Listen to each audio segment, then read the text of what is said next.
The black girl only wanted to take a quick bath in the river, yet the arriving young white gentlemen immediately showed their displeasure, claiming she had dirtied the entire river. You hear me? Out of there! Get them out of there! Seeing that the girls moved too slowly, the white man suddenly pulled a pistol from his body.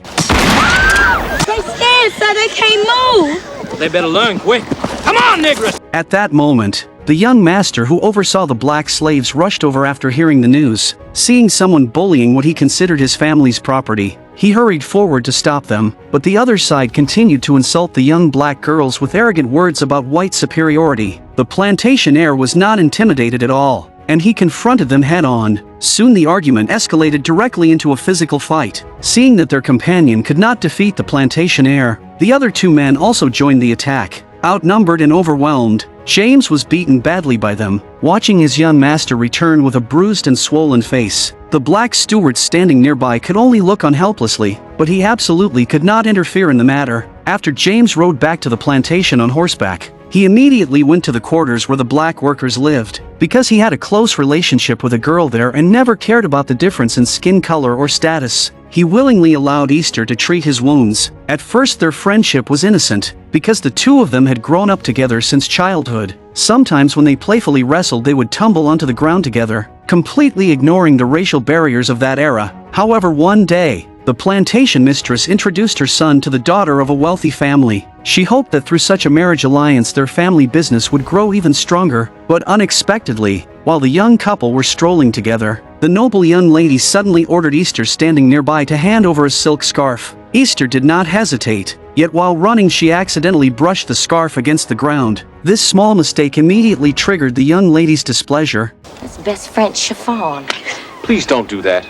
Just a clumsy... We don't treat our slaves that way. I declare. The poor girl truly could not catch a break, yet this was only the beginning of how her fate would change. That very night, a grand banquet was held at the plantation. Not only could the white guests attend in elegant attire, even the slaves on the farm were allowed to dress up and dance freely. At that moment, while exchanging dance partners, Easter accidentally bumped into an important white guest. The girl instantly realized her mistake and humbly lowered her head to the count in apology. But the atmosphere at the scene still grew tense, because in that era, even if plantation owners allowed black people to participate in formal events, most white guests still disliked being touched by them. Seeing the situation getting worse, James nervously stepped forward. Under the doubtful stares of the crowd, he quickly took the servant girl who had caused the trouble away. Afterward, the girl's father embraced the crying Easter as endless grievance and helplessness flooded their hearts. Soon after, James was called away by his mother. She wanted to arrange for him to dance with Lizzie. Meanwhile, Easter hid in the corner and watched the young master smiling brightly, and the feeling in her heart was even more bitter than what she had just experienced, because the tender feelings of a young girl had already been completely captured by that handsome boy. Only a few days later, the old plantation owner suddenly suffered a heart attack and his life hung by a thread. Before dying, he instructed his son to inherit the enormous fortune and family business. He also grasped the old household servant's hand and begged him to fully support the young master. After saying this, he passed away. Heartbroken, James walked alone into the empty weaving house and cried, but unexpectedly, Easter quietly followed him there. She originally wanted to comfort the grieving young master, yet to her surprise James suddenly embraced her. Under the dim candlelight, two young and passionate hearts broke through the barriers of race, burning fiercely like dry wood meeting fire. 3 months later on a quiet night, Easter excitedly told him that she was pregnant. James did not hesitate for a second and lifted Easter into his arms, immersing himself in this sudden happiness. But unexpectedly, James's mother began persuading her son to marry Lizzie. Facing his mother's constant pressure, James felt reluctant, yet he still had to accept reality. Just like that, time moved forward to the year 1841. Amid painful cries, Easter's child was about to be born. Meanwhile, the man she deeply loved was enjoying a romantic date with Lizzie. In the height of emotion, James excitedly knelt down and proposed. The innocent Lizzie agreed without a moment of hesitation. On the other side, Easter's father hurried to the outside of his daughter's room. As the baby's cries filled the air, a fair-skinned baby girl was placed into Easter's arms. Clearly the father's bloodline had played the decisive role. The old household servant could hardly wait to deliver the good news to James, but when he arrived at the main house, the family was having dinner together with their future in-laws. Unable to contain his excitement, he could not help announcing the birth of the newborn in front of everyone. He even told James that Easter was in good health. However, the future mistress seemed to sense something, and immediately concluded that the newborn child must belong to her fiancé. Overwhelmed by emotion, she broke down and left the dining table. After returning to her room, Lizzie burst into tears, but her mother advised her not to take it too seriously, saying many white men had similar situations. She said her fiancé had merely made a small mistake. Meanwhile, James was registering the newborn's name in the family record, and he named his daughter Queen. He deliberately left the column for the child's father blank. He claimed that he loved Easter deeply, yet inside he was full of hypocrisy. 3 days later, James successfully married Lizzie, yet even after the wedding, he still occasionally visited Easter's humble cabin, and Easter showed no resentment toward this. She understood her status and treasured the affection James chose to give her. Just like that, 5 years passed. Queen, whose body carried white blood, gradually grew up under the care of her grandfather and her mother. From her appearance, it was difficult for people to tell that she was black. However, the other young slaves on the plantation often mocked and insulted her because of her skin color. At that moment, James, who was watching from a distance, noticed what was happening. His face filled with anger as he hurried forward and drove away the black children surrounding Queen. Afterward, James gently asked Queen why everyone was bullying her. Cause I different. Cause I look white. Cause I read. He held his hurt daughter tightly, yet he still lacked the courage to admit that he was her father. One day, James and his family were having lunch together. His wife Lizzie suddenly announced the good news that she was pregnant. James became as joyful as a child, just like when he first heard that Easter was pregnant years ago. At the same time, James suddenly proposed a plan to bring 5-year-old Queen into the main house. He wanted her to receive training from a young age and become a proper servant, but the suggestion was immediately opposed by his wife. Even the old mistress felt it was not a good idea. However, faced with her husband's firm determination, Lizzie could only accept it reluctantly despite the grievance in her heart. Thus, Queen was brought to the grand house by her mother, and even now the young mistress still held resentment toward Easter. You should have used the back door. You may go. I still gonna see again, Missy. Of course you will. This is another house, not another country. But you should know, this is the master's decision. I do not approve of it. Easter clearly understood what kind of position she held on this plantation, yet she desperately wished for her daughter to live a better life. Even though her heart was filled with reluctance, she was willing to sacrifice everything to change little Queen's fate. Time passed quickly, and before long the year 1860 arrived. Easter's daughter Queen and Lizzie's daughter Jane had both grown into beautiful young women. Although they were technically mistress and servant, they had grown up together since childhood, and their bond was naturally very strong. After all, they were actually half-sisters with the same father, though neither of them knew it. As Easter watched her daughter from afar, no one could know what kind of emotions filled her heart. The small town of Florence was bustling with excitement as many young men were beginning to enlist in the army, because the North had launched a challenge against the South in order to abolish slavery. Meanwhile, when the girls' parents were preparing to shop in town, 2 young soldiers nearby were secretly watching the beautiful girls, so Jane deliberately led Queen to stroll along the street, drawing the boys' attention. However, the mixed-race girl's appearance clearly attracted more interest. One new recruit ignored Queen's strong resistance and behaved inappropriately toward her right in public. Fortunately, Jane stepped forward just in time and rescued her from the situation, but Jane deliberately emphasized that Queen was a slave from her household. After learning the truth, the boy instantly looked disgusted and even muttered some disrespectful remarks. After returning home, Queen went to her biological mother Easter's room and urgently begged her to tell her who her father was. But Easter was extremely sensitive about the matter and firmly refused to discuss it with her daughter, perhaps out of love for her child. She simply did not have the courage to face the mistake she had once made. That night, James came to Easter's home. With the Civil War about to erupt, James decided to join the Confederate Army in order to protect the interests of the plantation,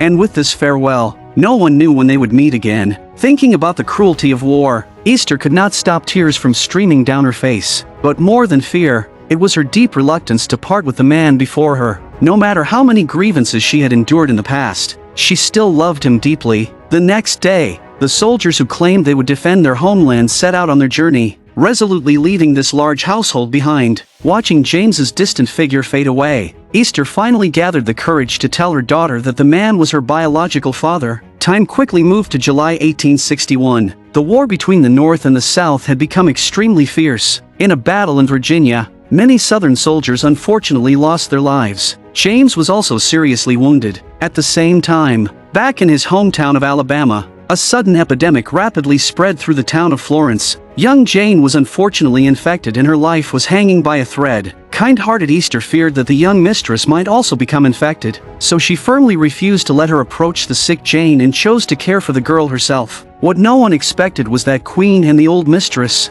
who were working in the fields, received a letter from James. The letter said that as a wounded soldier he was being escorted back home. Just as the old lady planned to share the good news with Easter, she suddenly noticed Easter's pale face and constant coughing. It was obvious that she had also been infected by the epidemic. At once, dark clouds seemed to hang over this troubled family. Finally, on a bright morning, James returned home after a long absence as a wounded soldier. Lizzie ran toward her husband with overwhelming excitement. James's return seemed to bring a sense of hope that the family had not felt in a long time. Soon afterward, Lizzie brought James to their daughter's grave. The epidemic had taken the life of their child, leaving James filled with guilt after returning home. Even more tragically, Easter never lived to see the man she loved come back and quietly passed away. When James stood before her body, he mourned deeply for the woman who had given her entire life for him. At that moment, he remained beside her for a very long time. 2 months later, after recovering from his injuries,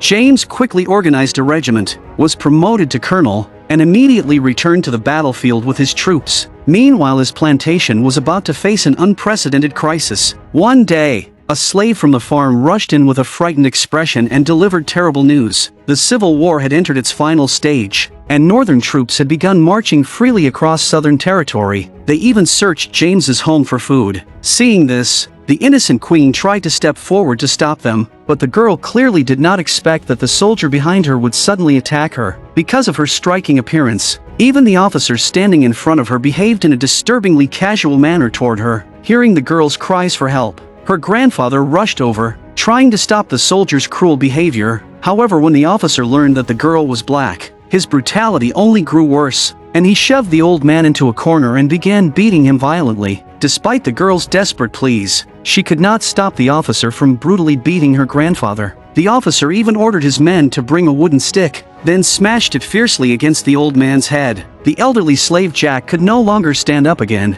This also completely ruined the officer's interest in the girl, so they released the restrained Queen. Queen hurried to her grandfather's side and saw that his face was covered in blood and his life was fading away. That night, Queen stayed beside her grandfather. The old slave Jack was clearly nearing the end of his life. At that moment, the old mistress took out a document granting freedom and personally placed it into the old man's hands. In the final moment of his life, he passed away as a free man. 3 days passed, and Queen still served the two mistresses as a slave just as she always had. However, while standing by the window, she was shocked to see that the plantation owner who had been away in the army for 3 years had returned with one arm missing. She immediately rushed to share the news with the two mistresses, but when they went out to welcome the veteran home, Queen, who was actually his daughter, was left standing aside. This made her feel deeply hurt. At the same time, other slaves who were preparing to leave the plantation called out to Queen, urging her to go north with them, yet the girl firmly chose to stay, because she still believed that this place was her true home.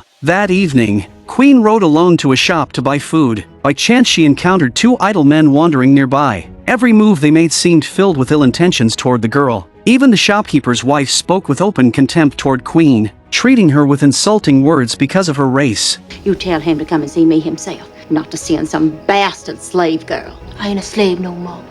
With no civil tongue in your head for decent white folk. In the old days, she'd have been whipped. During the conversation, the two men began touching Queen inappropriately, their faces revealing greedy expressions. The girl tried to mount her horse and escape quickly, but the two white men immediately chased after her. Perhaps because of Queen's beauty, they completely ignored the racial boundaries of that era. Fortunately, Queen had been skilled at riding since childhood, and she raced wildly through the forest trying to shake off the pursuit behind her. However, her horse suddenly stopped as if it had gone mad. She was thrown heavily onto the ground, desperate to survive. The girl had no time to check her injuries and quickly crawled into the nearby bushes to hide. When the men searched with torches in the dark night, finding a person with darker skin among the shadows was nearly impossible, so they eventually gave up. Meanwhile, Queen's father was still waiting for his daughter to return home, but his wife deliberately told him that the girl had run away just like all the other slaves and would never come back. She even openly confessed that she never wanted to see Queen again, because of the reckless mistake her husband had made in the past. Lizzie had always carried an unhealed wound in her heart. She deeply wished that Queen would never return to this house. Yet just after his wife left, James suddenly noticed that the horse Queen had ridden away on had returned home alone while the girl herself was nowhere to be seen. Even though he sensed that something terrible might have happened to his daughter,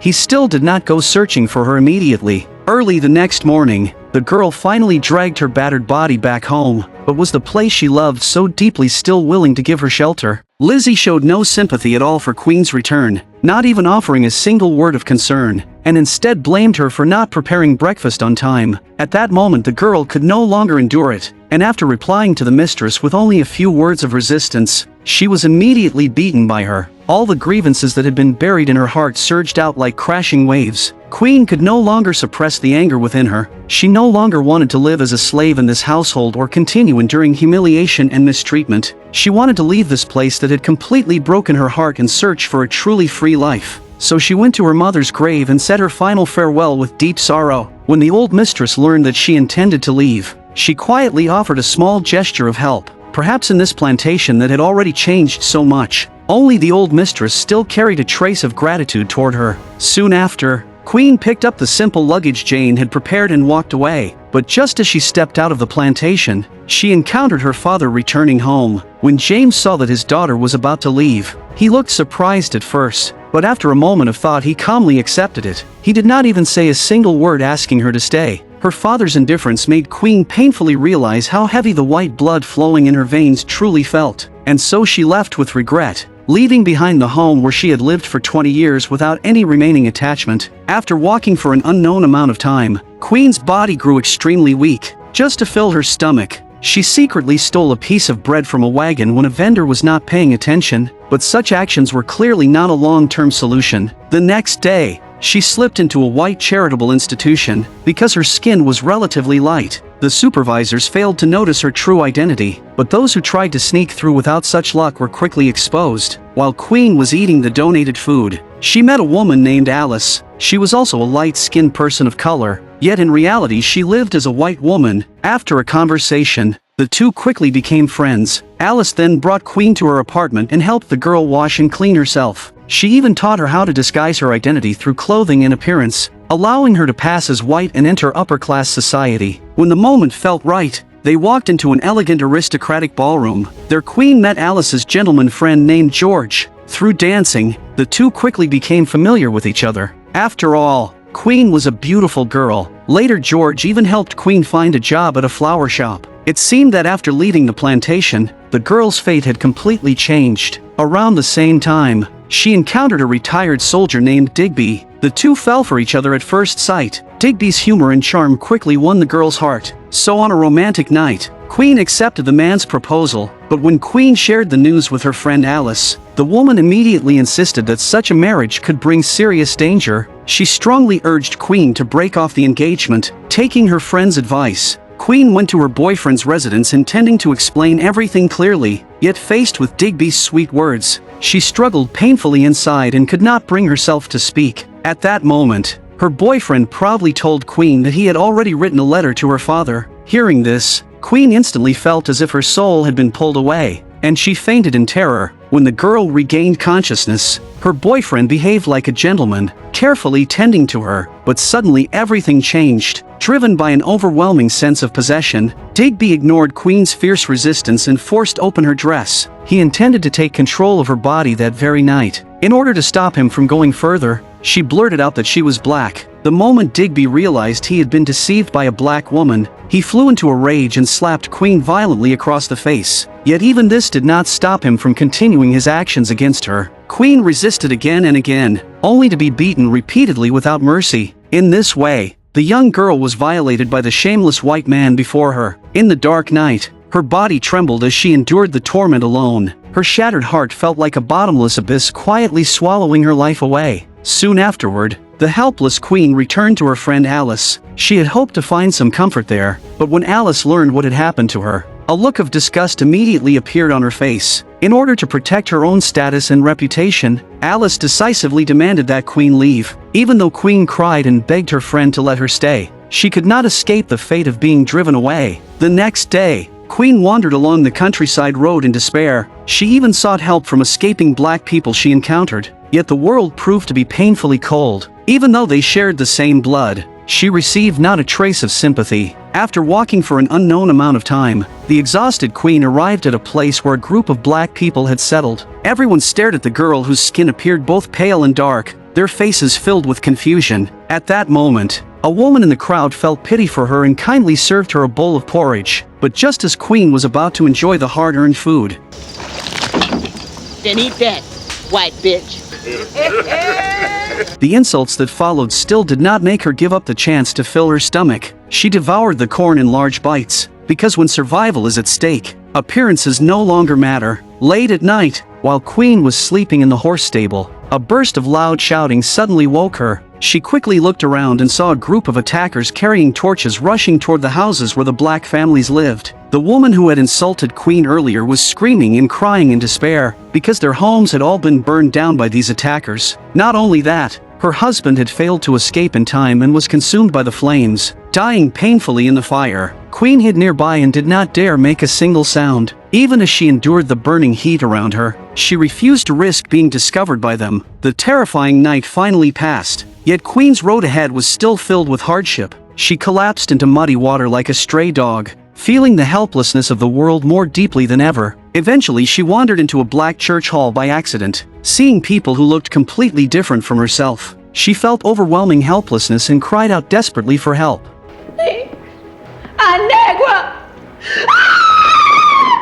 Fortunately, fate had not abandoned her completely. A kind-hearted woman bravely stepped forward. She embraced the broken queen and allowed the poor girl to finally feel a trace of warmth and care. With the help of the black woman, Queen was introduced to two elderly sisters, because the sisters needed a maid in their home, and Queen seemed like a suitable choice. Although the two women carried an air of pride that made Queen feel uncomfortable, she was already deeply grateful just to have a place to stay. A few days later, a black man suddenly climbed over the fence into the backyard. When Queen saw the stranger appear, she quickly informed Miss Mandy. The old woman initially wanted to report him and have him taken away, but the man's natural humor quickly eased her suspicion. He even promised to tidy up her garden for free. Davis's honest and simple nature pleased the old woman greatly. As long as he could make the garden neat and clean, she would offer him a stable job. This unexpectedly created a fateful connection for Queen. Afterward, the man's hard-working attitude often distracted Queen, sometimes even earning her scolding from her employers. Yet after only a few days,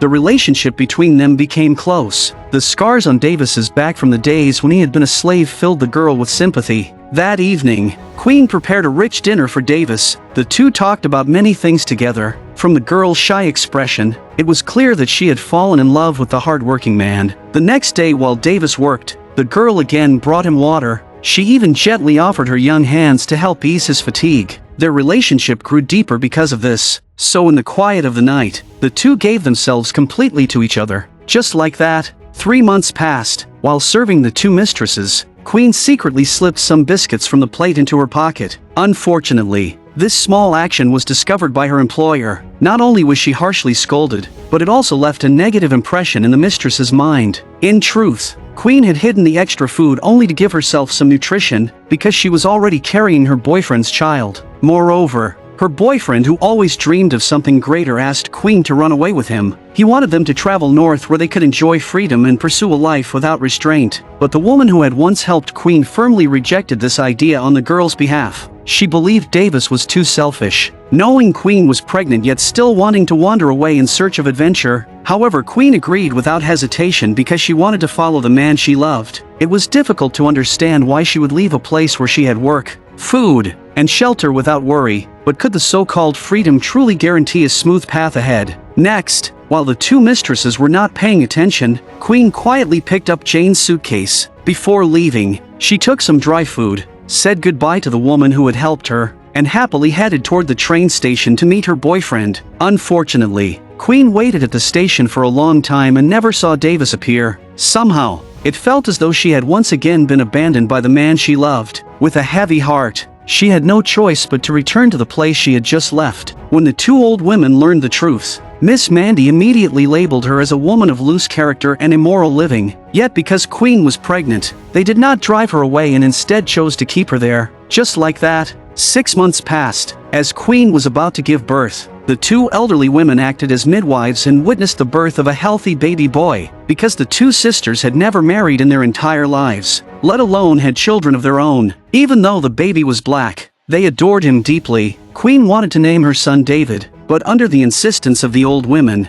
the child was eventually named Abner. One night, while Queen was asleep, the two elderly women quietly entered her room, intending to take the baby from the cradle. Queen suddenly woke up in shock. Miss Mandy hurried to explain that they only wanted to bring the baby to their own room, but such an explanation made no sense to Queen. When the two women tried to take the baby by force, Queen finally lost her patience and snatched the child back from their hands. Although they abandoned their attempt, the possessiveness of the two old women made Queen deeply aware of the danger. So one late night, she quietly held her 6-month-old child in her arms and resolutely left the home where she had lived for 2 years. After enduring many hardships, with the help of a carriage driver, she and her baby finally arrived in South Carolina. However, the place was filled with black workers staging strikes, and the scene was chaotic. But what Queen never expected was that the leader promoting the strike in the distance was the very man who had once abandoned her and their child. When she saw how impressive her boyfriend now appeared, the sadness of being abandoned faded from her mind. Instead, she felt admiration for Davis, yet neither of them realized what unpredictable dangers awaited black people who tried to demand higher wages and respect within the sphere of white power. Especially for the leader of the white labor union, such large demonstrations seriously threatened his own interests, something he simply could not tolerate. That night, Queen, carrying her child and living in hardship, finally found the place where her boyfriend lived. Davis looked at the woman he had once abandoned, his heart filled with regret and guilt. Once they entered the room, the two began confronting each other intensely. Queen accused him of abandoning her and their child, but Davis insisted that he was fighting for a greater cause. Soon their fierce argument gradually softened as Queen stopped resisting. After all, a reunion after such a long separation could not avoid certain emotions on that night. The next day, while Queen searched the city for work, she unexpectedly encountered Mrs. Benson in the corner of a shop. Mrs. Benson was a middle-class white mother who had a 15-month-old son and was searching for a wet nurse. Clearly Queen, who was holding a baby of her own, seemed like a suitable choice, so the lady brought her back to her home, giving her a stable job along with food and shelter. But no one expected that one day while shopping together, Queen would tell her that the man leading the Black Strike movement was actually her boyfriend. This revelation shocked Mrs. Benson deeply, because her husband was the leader of the local labor union, a figure who strongly supported white supremacy. The two sides were locked in fierce conflict because of their opposing interests. One night, Mrs. Benson suddenly woke Queen from her sleep. Pretending to be serious, she told her that her boyfriend was in grave danger and urged her to hurry to Davis's residence to warn him. At the same time, she insisted that Queen leave the sleeping child behind for the moment. But just after Queen rushed out anxiously, the white woman's husband quietly followed her. Unbeknownst to Queen, this was actually a trap set by the couple against the Black Strike organizers. When Queen reached her boyfriend's residence and warned him about the approaching danger, Davis did not choose to run away this time. He believed that hiding in the forest would keep him safe from the white pursuers. But unexpectedly, a pair of eyes filled with hatred was already watching from a distance. Afterward, Queen hurried back to Mrs. Benson's house in panic, only to discover that her young child had disappeared.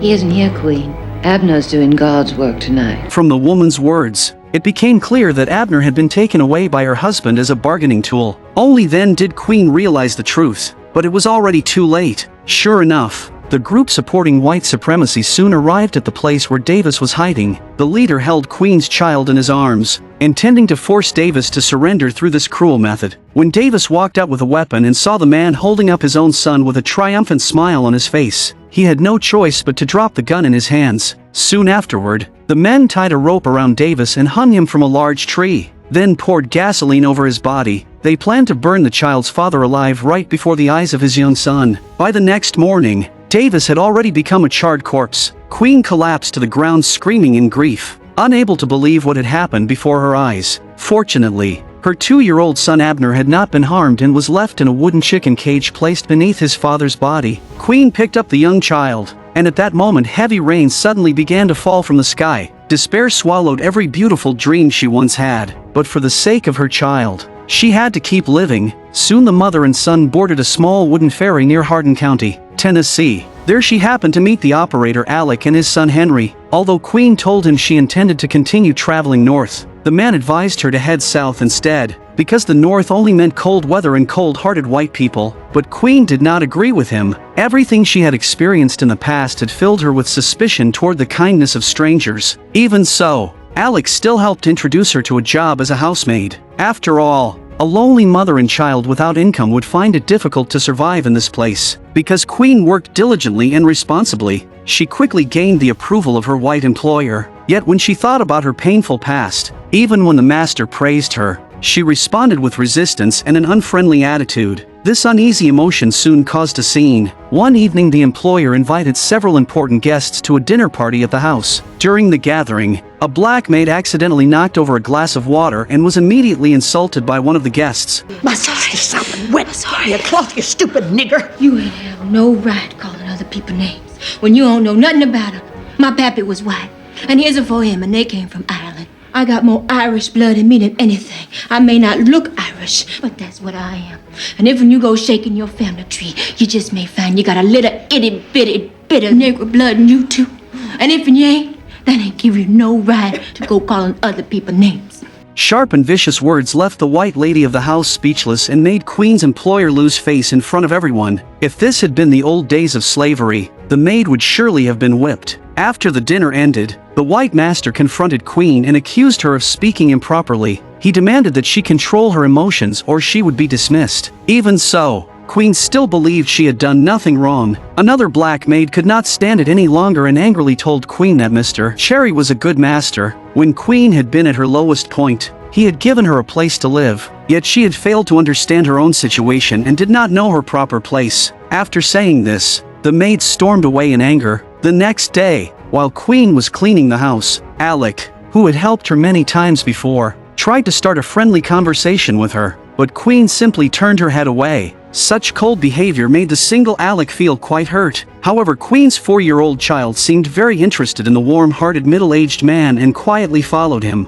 When Queen could not find her son anywhere, she became extremely frightened. After all, everyone she loved in this world had already passed away, and only her son Abner remained as her reason to live. Fortunately, the young child was simply sitting in Alec's arms listening to a story. Even when Queen saw that her son was safe, she could not suppress her cautious suspicion. She doubted the intentions of nearly everyone who had ever tried to help her. Although Queen behaved stubbornly in this way, Alec did not blame her. Instead, he offered the woman a part-time cleaning job, because Queen had always hoped to earn more money and someday open her own flower shop. She even asked Mr. Cherry for half a day off every Saturday so she could earn extra income. The kind old gentleman agreed to her request. From then on, the woman began visiting Alec's home frequently, yet every time the man showed kindness and concern, Queen rejected it coldly. Such indifference finally became unbearable for Alec.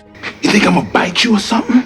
I'm just asking you to sit a little, to talk a little bit. I don't want to sit. Why not? You got something against sitting down next to a man?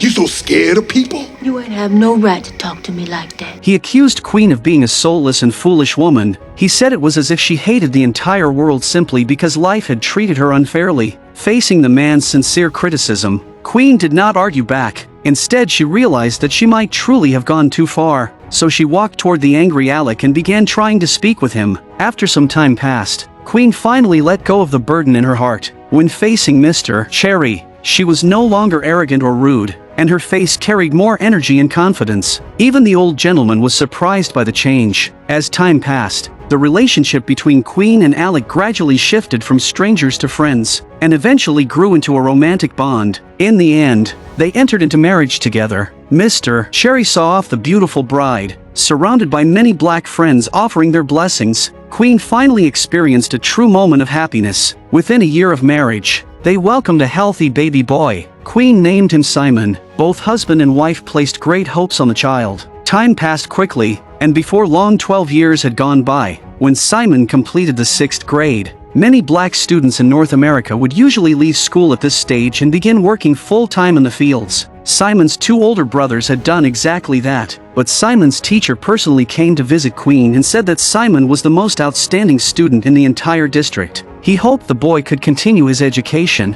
Queen shared the news with her husband, but Alex strongly opposed the idea of letting Simon remain in school. However, Queen presented convincing reasons, and in the end Alec could not refuse his wife and reluctantly agreed. So the responsible young Simon began selling lemonade by the roadside while studying hard at school to ease the burden on his family. Yet such determination and ambition naturally stirred resentment among some white children. One boy walked over and snatched Simon's book without saying a word. Not only that, he drank the lemonade Simon was selling but refused to pay. The black boy could no longer tolerate the humiliation, and the two soon began fighting. Even though slavery had ended many years earlier, black people were still frequent targets of bullying. When Queen learned that her son had been beaten, the strong-willed woman could never swallow such an insult. So she brought Simon directly to the boy's house. The boy sitting at the door not only refused to apologize but continued speaking with insulting words. Queen finally lost her patience and slapped him across the face. Hearing the commotion, the boy's mother walked out with her hands on her hips. Dare you hit my boy? Hit my boy first. I gonna get the law on you. You better get out of here, nigga. He has been in the house with me all day, you understand me? Just as the two sides were locked in confrontation, a local sheriff happened to walk by. Queen immediately explained everything that had happened to her son. Fortunately, the white officer did not show favoritism because of race. He ordered the boy and his mother to pay Simon for the lemonade he had drunk, but the white woman remained stubborn. Because Queen had slapped her son, she firmly refused to pay. The sheriff had no solution for a moment and could only take 5 cents from his own pocket. Yet Queen did not want this kind of pity-driven charity at all. She only wanted justice for her son and to reclaim what rightfully belonged to him. At that moment, the white woman grew impatient and deliberately avoided Queen's aggressive attitude. But Queen pressed even harder, refusing to back down like a woman whose emotions had been pushed to the edge. Even her son Simon had never seen his mother behave in such an extreme way. To calm her down, he could only pull his mother away from the scene. That night, her husband tried to comfort his troubled wife, but all the signs showed that Queen still could not escape the shadows of her past. It seemed to foreshadow that the rest of her life might be spent struggling in pain. Until one day, the woman brought her 2 children back to Alabama to visit the place where she had grown up. She showed her sons the land of her childhood and shared memories of those early days. When they arrived, the funeral of her father James was taking place. She simply stood at a distance and paid her silent respect. At the same time, she saw the woman who had once driven her out of the house. Both of them understood the past clearly, yet neither knew whether the years had healed the resentment buried in their hearts. Afterward, Queen brought her sons to visit the graves of her mother and grandfather. Only then did the 2 boys learn that their mother had once been a slave. Soon they arrived at the grand house where Queen had grown up. There she encountered Lizzie, now nearly 70 years old. In that instant, memories that once cut deeply into her soul flooded back into Queen's mind. Even after so many years, Lizzie still refused to acknowledge that Queen belonged there. She still believed the mansion had never truly been Queen's home. Queen soon left with her children. Once again, she felt the same sorrow as years before, rejected mercilessly by the white family of that house. Another 2 years passed in the blink of an eye, and the woman's youth slowly faded as time carved its marks upon her once beautiful face. Yet on this day, Queen experienced a moment of pride. Her son Simon became the first black boy in Savannah to complete his secondary education. He was also preparing to attend a teacher's college in Memphis, Tennessee. His older brother Abner also hoped to leave home and pursue his own future, but their father Alec felt reluctant, because the family needed more working men to earn the money required for Simon's schooling.